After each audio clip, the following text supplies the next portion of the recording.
હાલ બાજરાના રોટલા ખાતા લોકો માટે ખૂબ જ દુઃખદ સમાચાર સામે આવી રહ્યા છે। શિયાળાની ઋતુમાં લોકો બાજરીનો રોટલો ખૂબ જ ઉત્સાહથી ખાય છે। તેમાં પ્રોટીન, ફાઇબર અને મિનરલ્સ ભરપૂર માત્રામાં હોય છે। આ રોટલો તે લોકો માટે પણ યોગ્ય છે જેમને ગ્લુટેનથી એલર્જી છે, કારણ કે તે ગ્લુટેન ફ્રી છે। શિયાળાની ઋતુમાં તેને સરસોના શાક સાથે ખૂબ જ ખાવામાં આવે છે। જો કે તમને બાજરીના રોટલા ખાવાના ફાયદા ત્યારે જ મળશે જો તમે તેને યોગ્ય ખાદ્ય પદાર્થો સાથે ખાશો। બાજરીના રોટલા સાથે કેટલીક ખાદ્ય વસ્તુઓ ખાવાથી તમારી સેહત પર ખરાબ અસર પડી શકે છે। તો ચાલો જાણીએ કે બાજરીના રોટલા સાથે કઈ વસ્તુઓ ન ખાવી જોઈએ। અહીં અમે તમને એવી વસ્તુઓ વિશે જણાવી રહ્યા છીએ જેની સાથે બાજરીનો રોટલો ખાવાનું ટાળવું જોઈએ। તમારે બાજરીના રોટલા સાથે માંસાહારી ખોરાક ન ખાવો જોઈએ।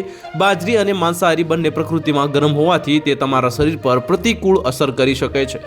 તેનાથી પાચન સંબંધી સમસ્યાઓ થઈ શકે છે અને આ સિવાય તમારે બાજરીના રોટલાની સાથે ચણા પણ ન ખાવા જોઈએ, કારણ કે તેનાથી તમારા શરીરમાં એસિડિટી થઈ શકે છે, કારણ કે આમાં મસાલાનો વધુ ઉપયોગ કરવામાં આવે છે જેનાથી ગેસ અને કબજિયાતની સમસ્યા થઈ શકે છે।